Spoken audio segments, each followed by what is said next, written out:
যুদ্ধের জন্য তৈরি হতে হবে বাংলাদেশের ইউনূস সরকারকে, এমনই বার্তা দিয়েছেন ভারতের বিজেপি নেতারা। তাদের দাবি, বাংলাদেশে হিন্দুদের উপর যেভাবে অত্যাচার চলছে তা থেকে বের করার জন্য যুদ্ধে নামতে হবে ভারতের সনাতনীদের। তাছাড়া পেট্রাপোল সীমান্তে হিন্দুরা বিক্ষোভ করছে, এদের মধ্যে কেউ কেউ বাংলাদেশে প্রবেশের চেষ্টাও করছে। এমত অবস্থায় দুই দেশের মধ্যে যুদ্ধের পরিবেশ তৈরি হতে পারে, যদিও এমনটি হবার সম্ভাবনা কম। তারপরেও প্রশ্ন চলে আসে, বাংলাদেশ তো ভারতের তুলনায় দুর্বল, যুদ্ধ হলে ভারত কি বাংলাদেশ দখল করে নিবে? ভারত চাইলে কি বাংলাদেশ দখল করতে পারে? সামরিক দিক দিয়ে বাংলাদেশ ভারতের চেয়ে কতটা পিছিয়ে? এসব অতি গুরুত্বপূর্ণ বিষয় নিয়ে আলোচনা করব আমাদের আজকের ভিডিওতে। বিস্তারিত জানতে ভিডিওটি না টেনে শেষ পর্যন্ত দেখতে থাকুন। সামরিক দিক দিয়ে ভারত বিশ্বের মধ্যে চতুর্থ শক্তিশালী রাষ্ট্র। তাছাড়া ভারত পারমাণবিক শক্তিধর রাষ্ট্র। ভারতের 9 ধরনের সচল ক্ষেপণাস্ত্র রয়েছে, সাবমেরিন, এয়ারক্রাফট ক্যারিয়ার সহ সামরিক দিক দিয়ে বেশ সুসজ্জিত তারা। অন্যদিকে সামরিক দিক দিয়ে বিশ্বের মধ্যে বাংলাদেশ 37 নাম্বার হলেও উল্লেখ করার মতো তেমন কিছু নেই আমাদের হাতে, তাই ভারতের সাথে বাংলাদেশের তুলনা চলে না। এরপরেও সুসংবাদ হচ্ছে, ভারত কখনোই বাংলাদেশ দখল করতে পারবে না, কারণ আন্তর্জাতিক আইন অনুযায়ী একটি স্বাধীন দেশ দখল করা অপরাধ। ভারত বাংলাদেশ দখল করতে গেলে প্রথমে আন্তর্জাতিক আদালতের কাঠগড়ায় দাঁড়াতে হবে, কেননা বাংলাদেশ একটি স্বাধীন দেশ। ভারতের সামরিক শক্তি ভালো, কিন্তু সামরিক শক্তি দিয়ে সব হয় না, কারণ ভারত কিন্তু ফুল শক্তি ব্যবহার করে বাংলাদেশ দখল করতে পারবে না, কেননা চীন সীমান্তে 60% সেনা মোতায়েন ভারতের করায় লাগে। অপরদিকে পাকিস্তান সীমান্তে কমপক্ষে 30%, বাকি 10% 7 সিস্টার্স রাজ্যগুলো আর অন্যান্য রাজ্যে লাগে। আর বাংলাদেশ দখল করতে যাবার মানে ভারতের নিজের পায়ে নিজেই কুড়াল মারা। বাংলাদেশের সাথে লড়াই করতে গেলে বাংলাদেশ সেনাবাহিনী 90% শক্তি ব্যবহার করবে, সাথে প্যারামিলিটারি বাহিনী প্লাস 18 কোটি সাধারণ জনগণও থাকবে। কিন্তু ভারতকে চীন আর পাকিস্তান সীমান্তেও সেনা রাখতে হয়।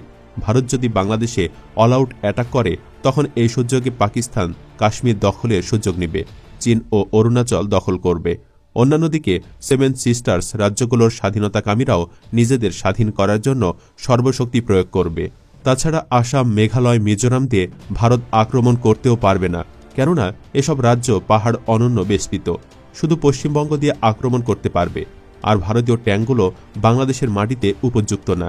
ভারতীয় বিমান বাহিনী বিমান হামলা চালালে বাংলাদেশের ক্ষতি তো হবে, তার সাথে সাথে তাদের বিমানও ভূপাতিত হবে, মূলত ভারত নিজেই বিপদে পড়বে। তাছাড়া যুদ্ধ কিংবা রাষ্ট্র দখলের মূল উদ্দেশ্যই থাকে রাজনৈতিক লক্ষ্য অর্জন। রাজনৈতিক লক্ষ্য অর্জন করতে না পারলে সামরিক বিজয়ে লাভ নেই। যেমন ভিয়েতনাম যুদ্ধে মার্কিন যুক্তরাষ্ট্রের রাজনৈতিক লক্ষ্য ছিল চীন প্রভাবিত কমিউনিস্ট সরকারের পুরোপুরি পতন ঘটিয়ে যুক্তরাষ্ট্রের অনগত সরকারকে ক্ষমতায় বসানো। যুদ্ধে মার্কিনীরা সামরিক বিজয়ে এগিয়ে থাকলেও রাজনৈতিক লক্ষ্য অর্জন করতে পারেনি, বিধায় ভিয়েতনাম যুদ্ধে মার্কিনীরা কৌশলগতভাবে পরাজিত। একইভাবে আফগানিস্তান যুদ্ধে মার্কিনীদের রাজনৈতিক লক্ষ্য ছিল তালেবান সরকারকে পুরোপুরি পতন করে মার্কিন অনগত নর্দার্ন অ্যালায়েন্সকে কিংবা অন্য কোনো শক্তিকে পুরো আফগানিস্তানের ক্ষমতায় বসানো, কিন্তু তালেবানকে পতন করানো যায়নি, ফলে তারাও আফগানিস্তান থেকে লেজ গুটিয়ে চলে গেছে। অন্যদিকে রাশিয়ায় পুতিন, চীনে শি জিনপিং যতটা ক্ষমতাশালী, নরেন্দ্র মোদী ভারতে ততটা ক্ষমতাশালী নয়। সুতরাং বাংলাদেশ আক্রমণ করতে গেলে প্রথমেই অভ্যন্তরীণ বাধা অতিক্রম করতে হবে নরেন্দ্র মোদীকে। সেক্ষেত্রে নিজের দেশেই একটা রাজনৈতিক গোলযোগ লেগে যাবে এবং শেষ পর্যন্ত বাংলাদেশ আক্রমণ করা নাও হয়ে উঠতে পারে। ধরে নিলাম অভ্যন্তরীণ বাধা কাটিয়ে ভারত বাংলাদেশ আক্রমণ করেই বসেছে, তারপরেও প্রথমে বাধা হয়ে দাঁড়াবে ইউরোপিয়ান ইউনিয়ন, কারণ বাংলাদেশ ইউরোপিয়ান ইউনিয়নের একটা বিশাল শ্রমবাজার। নিজেদের শ্রমবাজারকে তারা এভাবে ধ্বংস হতে দিবে না। তাছাড়া বাংলাদেশ একটি বড় মাপের আমদানি নির্ভর দেশ, অনেক দেশের বাণিজ্য স্বার্থ জড়িত বাংলাদেশের সাথে। তারাও সর্বোচ্চ চেষ্টা করবে যুদ্ধ শুরুর আগে বন্ধ করতে।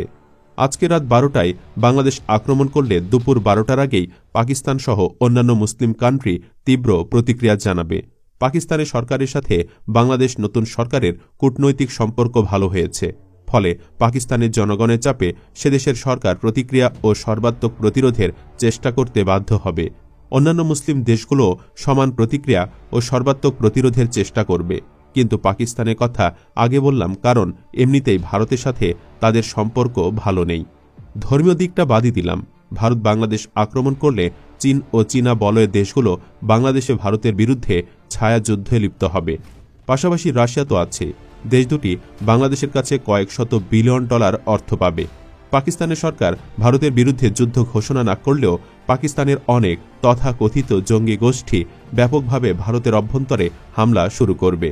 অনেক উঠতি শক্তি আছে যারা মধ্যপ্রাচ্যে বড় বড় শক্তির সাথে পাল্লা না দিতে পারায় নিজেদের ক্ষমতা জাহির করতে পারছে না। যেমন তুরস্ক, তারা এক ঢিলে দুই পাখি শিকার করবে। বাংলাদেশকে সাহায্যের মাধ্যমে নিজের দেশের জনপ্রিয়তা বাড়াবে, আবার আন্তর্জাতিক অঙ্গনে নিজেদের সামর্থ্য জাহির করবে। ধরে নিলাম বাংলাদেশকে কেউই সাহায্য করছে না। বাংলাদেশের তিন দিকে ভারত। ভারত বাংলাদেশ আক্রমণ করলে 18 কোটি জনগণের পালানোর কোনো পথ থাকবে না। মায়ানমার কোনোদিন বাংলাদেশের মানুষকে স্থান দিবে না, কিন্তু অস্ত্র দিয়ে আর অন্যান্য দেশ থেকে অস্ত্রের চালান ঢুকতে ঠিকই সাহায্য করবে। সেক্ষেত্রে এদেশের সাধারণ মানুষের যুদ্ধ করা ছাড়া আর কোনো রাস্তা থাকবে না। সমুদ্রপথে ও অন্যান্যভাবে দেশ থেকে পালানো লোক ও মহিলা বাদ দিয়ে হলেও কমপক্ষে 5-6 কোটি লোকের সাথে যুদ্ধ করতে হবে ভারতকে। একতরফা যুদ্ধ হলেও কমপক্ষে 20 বছর লাগবে বাংলাদেশ পুরো দখল করতে। 2-3 বছর যুদ্ধ চললেই বাংলাদেশের অবস্থা হবে ইরাক আফগানিস্তানের মতো, অর্থাৎ আত্মঘাতী হামলা করার মতো লোকের অভাব হবে না এদেশে। যেহেতু বাংলাদেশের তিন দিকেই ভারত, তাই একসময় বাংলাদেশ, পশ্চিমবঙ্গ আর আসাম নরকে পরিণত হবে। এখানে আরেকটা বিষয় উল্লেখ করা যায়, বাংলাদেশের সরকার হয়তো একসময় আত্মসমর্পণ করতে পারে, কিন্তু আমার এই 37 বছরের জীবনে আমি বাংলাদেশের মানুষকে যতটুকু চিনি তাতে নিশ্চিত থাকতে পারেন এদেশের জনগণ কোনোদিন ভারতের কাছে আত্মসমর্পণ করবে না। তাছাড়া ভারতের বাংলাদেশকে অঙ্গরাজ্য বানাতে হইলে সেনাবাহিনীকে পরাজিত করতে হবে, যা ভারত কখনো করতে পারবে না। কারণ বাংলাদেশের সেনাবাহিনীকে পরাজিত করতে হলে ভারতকে 25-30 ডিভিশন সৈন্য নিয়ে আসতে হবে, কিন্তু ভারতের সৈন্য আছে 40 ডিভিশন, যাদের 20 ডিভিশন তারা পাকিস্তান সীমান্তে ও 7 ডিভিশন চীন সীমান্তে রাখে, এবং বাকিরা কৌশলগত রিজার্ভ ফোর্স। গালওয়ানের সমস্যার পর ভারত পাকিস্তানের সঙ্গে সিজ ফায়ার করে কয়েক ডিভিশন এলওসি থেকে এলএসিতে নিয়ে গেছে। তাই ভারত আগামী 100 বছরেও 20 ডিভিশন সৈন্য বাংলাদেশের সীমান্তে নিয়ে আসতে পারবে না। আর বাংলাদেশ নদীমাতৃক দেশ, এমন দেশ দখল করা কঠিন। ভারতের ট্যাঙ্ক মুভমেন্ট করা কঠিন হবে, আর স্থল সেনা ছাড়া একটি দেশ দখল করা যায় না। তাই বাংলাদেশের সার্বভৌমত্ব ছিনিয়ে নেওয়ার মতো শক্তি ভারত আগামী 100 বছরেও অর্জন করতে পারবে না। 2001 সালে বিডিআর বড়াইবাড়ি যুদ্ধে 16 জন বিএসএফকে হত্যার পর বাংলাদেশের অনেক বিশেষজ্ঞরা ভেবেছিল ভারতীয় সেনাবাহিনী হয়তো আর্টিলারি দিয়ে কিছু পোস্ট দখলের চেষ্টা করবে, কিন্তু ভারত সরকার কিছুই করেনি। তারা ভবিষ্যতেও সামরিকভাবে কিছু করতে পারবে না। ভারত এমনিতেই 2 ফ্রন্ট ওয়ারের ঝুঁকিতে আছে, তার উপর পূর্ব দিকে আরেকটি ফ্রন্ট খোলার মতো অবস্থানে তারা নাই। তবে হ্যাঁ, ভারত সবসময় চায় আওয়ামী লীগ সরকারকে ক্ষমতায় আনতে। এজন্য তারা নতুন সরকারকে চারদিক থেকে চাপ প্রয়োগ করবে। বাংলাদেশের ওপর তারা চরম নির্যাতন চালাবে, বাঁধ খুলে ডুবিয়ে দিবে। আর এজন্যই ভারতকে বিন্দুমাত্র ছাড় দেওয়া চলবে না। ভারত হচ্ছে বান্দরের মতো, লাই দিলে মাথায় উঠতে চাইবে। এজন্য ভারতকেও উল্টো চাপে রাখতে হবে। পরিশেষে বলতে চাই, ভারতের মতো শত্রু দেশকে বিন্দুমাত্র ছাড় দেওয়া যাবে না।